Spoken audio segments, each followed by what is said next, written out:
زما یاران دې پښتو وایي او پښتون دې مني خیر دی که ماته نوموړی ادیب نه وایي څوک. په دغه شعر سره یو ځل بیا د پښتو د ادب د پاڼې نه ستاسو په خدمت کې حاضر یم. څنګه چې ستاسو په علم کې ده چې د هرې ژبې د مذکر او د مؤنث پېژندل دا د ټولو نه ګرانه او مشکله مسله وي، خو پښتو ژبه د دغو ژبو نه په دې هکله باندې هغه مختلف ده. په پښتو ژبه کې مذکر او مؤنث پېژندل دا ډېر اسان دي. یو څو علامې دي چې کله سړی هغه وپېژني نو په دې سره د مؤنث او د مذکر په منځ کې تمیز او جدایي سړی راوستی شي. نن به خبره کوو په پښتو ژبه کې مذکر او مؤنث، چې مذکر ته نارینه نوم او مؤنث ته ښځینه نوم هم وایي.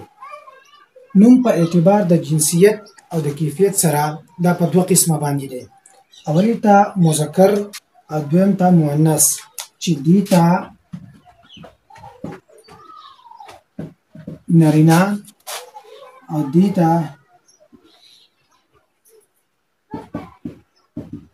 ښځینه نوم هم وایي. د مذکر او د نارینه نوم دپاره دا 5 علامې دي چې کله دا د یو نوم په اخره کې راشي نو موږ به دا وایو چې دا مذکر دی، او 5 نورې داسې علامې دي مشترک که چېرته د یو نوم په اخره کې هغه راشي نو موږ به دا وایو چې دا مؤنث دی.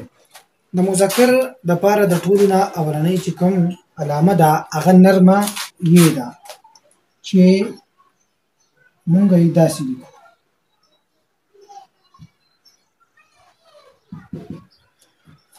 دا خبره پېژندل لازمي دي چې په پښتو ژبه کې یې په 5 قسمه باندې ده، چې په هغې کې یوه نرمه یې هم ده. که چېرې تاسو د پښتو نرمه یې، څرګنده یې، لکۍ والا یې دا نه پېژنئ نو د دې په باره کې موږ یو ښکلي ویډیو اپلوډ کړې ده، هغه تاسو کتلی شئ چې په هغې کې به تاسو په اسانه وپېژنئ چې نرمه یې، زولکۍ والا یې، دغه شان څرګنده یې دا څه ته ویلی کېږي. نو نن زموږ خبره د نرمه یې والا سره ده. نرمه یې دا هغه یې ته ویلی کېږي چې دا د واحد په اخره کې راځي. اولنی علامت موږ سره د مذکر دپاره هغه نرمه یې ده، چې د یو نوم په اخر کې نرمه یې راغلي نو موږ به دا وایو چې دا موږ سره مذکر نوم دی. لکه موږ سره دی سړی، د دې په اخر کې دا نرمه یې راغلې ده نو موږ دا وایو چې دا سړی دا نوم چې دی دا مذکر دی. دغه شان موږ سره بل دی زمری، نو دا موږ سره د دې په اخره کې نرمه یې راغلې ده نو موږ به دا وایو چې دا مذکر اسم دی. او دغه شان موږ سره دویمه علامه هغه د اسم چې دی هغه څرګند واو دی. کله چې د یو نوم په اخره کې څرګند واو راشي نو موږ به دا وایو چې دا نوم او دا اسم دا مذکر دی. اوله دا خبره پېژندل پکار دی چې واو موږ سره په 2 قسمه دی. واو موږ سره په 2 قسمه دی، یو ته څرګند واو وایي او بل ته چې دی نرم واو وایي. څرګند واو دا هغه واو ته ویلی شي چې د هغې د اخري د واو نه مخکې پیښ راغلی وي. لکه موږ سره دلته به د دې مثال موږ ورکړو چې موږ سره لفظ دی چاکو. چاکو دا واو راغلی دی، د دې واو نه مخکې چې دی دا پیښ راغلی دی نو دا یې په ویلو کې او په تلفظ کې ګران کړی دی. د دې وجې نه دې ته څرګند واو ویلی کېږي.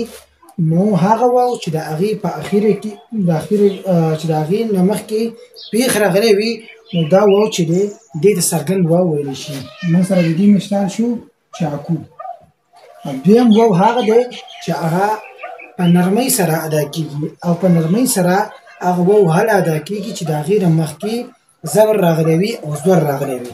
لکه موږ سره لفظ دی تالو، لکه موږ سره لفظ دی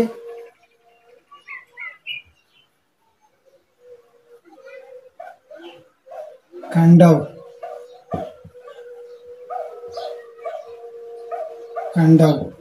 نو د دې لفظ نه مخکې موږ سره د دې واو نه مخکې موږ سره زبر راغلی دی او دې زور دا کار کړی دی چې دا واو یې په ویلو او په تلفظ کې اسان کړی دی.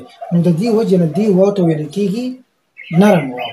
نو کله چې د یو نوم په آخر کې څرګند واو راشي نو دا به مونږ سره د دې علامه وي چې دا نوم دا مذکر دی. دغه شان دویم مثال دی مونږ سره لکه تالو. دا واو دی خو د دې نه مخکې په دې باندې پیښ دی او دا ګران کړی دی نو ځکه دې ته څرګند واو ویلی شي.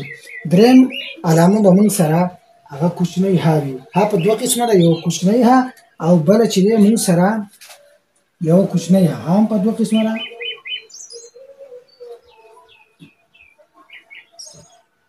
کوچنی ها او بله چې دی مونږ سره څرګنده ده.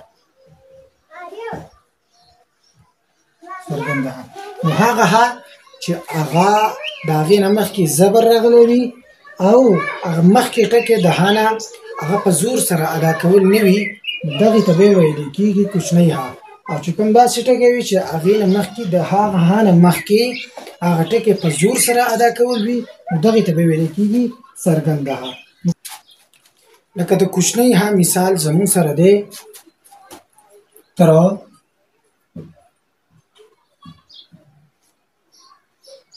نیکه. دا مونږ سره داسې ها ده چې د دې نه مخکې زور راغلی دی او دا په دا کوم زور چې په کوم توري باندې راغلی دی دا په نرمۍ سره ادا کېږي. د دې د وجې نه دې ته کوچنی ها ویلی کېږي. او کله چې دا کوچنی ها د یو نوم په اخره کې راشي نو دا د دې علامه ده چې دا لفظ دا مذکر دی. څلورم نمبر علامه مونږ سره د مذکر نوم هغه دی نرم واو. ما تاسو ته ویلي وو چې واو په دوه قسمه دی، یو څرګند واو بل چې دی نرم واو. نرم هم هغې ته ویلی کېده چې کله د هغه واو نه مخکې زور راغلی وي لکه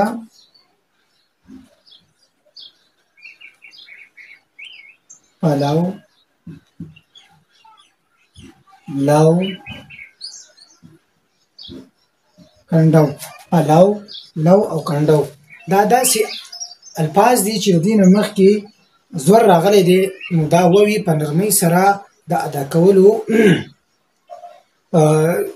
پیش کړی دی. د دې د وجې نه دا واو چې دی دا به نرم وي. نو د دې دریو تورو په اخري الفاظو په اخره کې پلو، لو او کنډو په دې کې داسې واو راغلی دی چې د هغې نه مخکې زور دی نو د دغې وجې نه دا زور لګېدلی دی او د دې په ادایګۍ کې اساني پیدا کړې ده نو ځکه دې ته نرم واو ویلی کېږي. پنځمه علامه هغه موږ سره د مذکر نوم هغه ده چې هغه نوم چې د هغې په اخره کې اصلي توري راغلي وي نو هغې ته به موږ وایو چې دا مذکر نوم دی. اوس اصلي توري څه ته وایي؟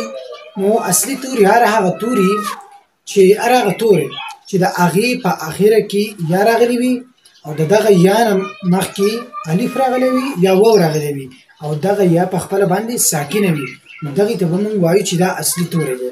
هغه توري چې د هغې په اخره کې یا راغلی وي دغه یا ساکنه وي او د دې یا نه مخکې الف راغلی وي یا واو راغلی وي نو دغه یا ته به موږ وایو چې دا دغه توري ته به موږ وایو چې دا اصلي توری دی. لکه موږ سره مثال دی زوی.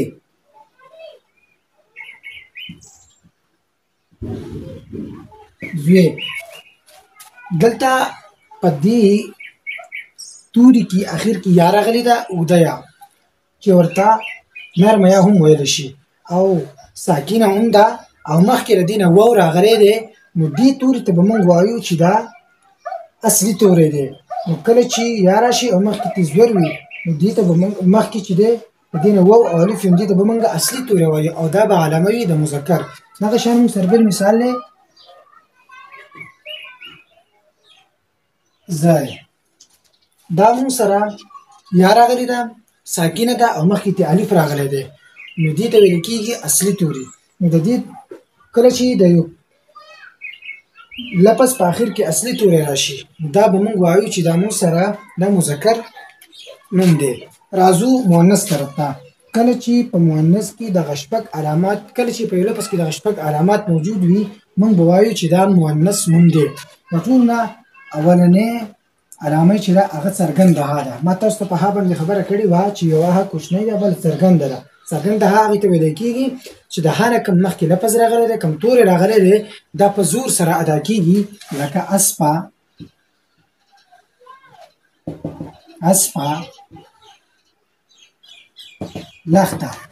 د دې نه هغه چې کوم مخکې په دې کې کوم دوه توري راغلي دي نو دا ډېر په زور سره ادا کېږي. د دې د وجې نه دې ته ویلی کېږي څرګنده ها. نو څرګنده ها چې د کم نوم په اخره کې راغله موږ به دا وایو چې دا نوم دا مؤنث دی.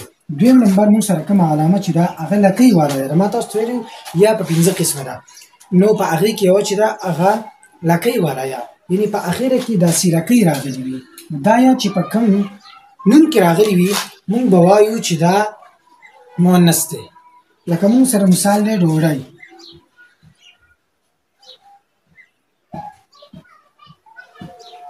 ډوډۍ، دغه شان جینۍ او داسې نور الفاظ چې د هغې په اخره کې دا لکۍ والا یا راغلي وي موږ به وایو چې دا مؤنث دی.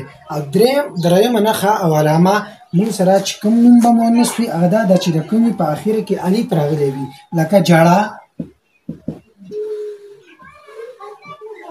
ملا، شاه او داسې نور الفاظ چې د هغې په اخره کې الف راغلی وي نو موږ به دا وایو چې دا مؤنث نوم دی. او څلورمه علامه موږ سره هغه د اوږد واو ده. هغه واو چې هغه راښکونکی کېږي لکه موږ سره لفظ دی خارو. خارو دا واو دا راښکونکی کېږي دې ته ځکه اوږد واو ویلی کېږي. نو چې په کوم نوم کې اخره کې اوږد واو راغلی وي دا به هم موږ سره علامه وي د مؤنث. او بل پنځمه علامه موږ سره هغه د څرګنده یي ده. څرګنده یي دا هغه یي ده چې په زور سره او په دې کې یو تیره اواز وي او دا اکثر هغه نوم کې راځي چې هغه د جمع وي. لکه موږ سره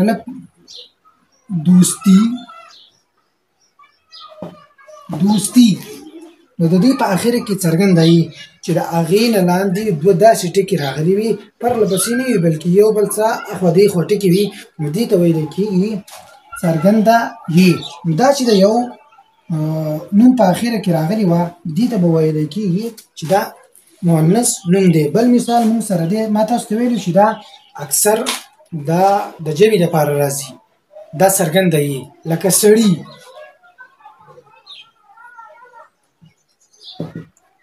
دا سړي دا د سړی دا واحد دی، سړي دا جمع ده نو څرګنده یي دا د جمع لپاره اکثر راځي. بل په دې کې یو تیره اواز وي لکه سړي لی دا یو تیره اواز دی په دې کې نو څرګنده یا چې د کوم نوم په اخره کې راشي دغه نوم ته به هم موږ مؤنث نوم وایو. او په شپږم نمبر موږ سره اوږده یي چې د هغې نه لاندې دوه ټکي راغلي وي خو لاندې باندې وي دې ته ویلی کېږي اوږده یي. دا چې د کوم نوم په اخره کې راغله دغه نوم ته به هم موږ مؤنث نوم وایو. لکه موږ سره دی ادې موږ وایو که نه کور کې اکثر مشرانو زنانو ته نیا ته دې ته خلک ادې وایي. نو دا اوږده یي چې د کوم نوم په اخره کې راغله دې ته به مؤنث نوم وایي. دا د مذکر او د مؤنث په اړه باندې یو څو خبرې وي او دا ډېرې اسانې خبرې دي. پښتو ژبه دا ډېره اسانه ده خو کمزوري زموږ خپله ده چې موږ د پښتو ژبې طرف ته توجه نه ده ورکړې او خپله ژبه هېره کړې ده. پښتو به وایو، پښتو به لولو، پښتو به لیکو. د الله په امان.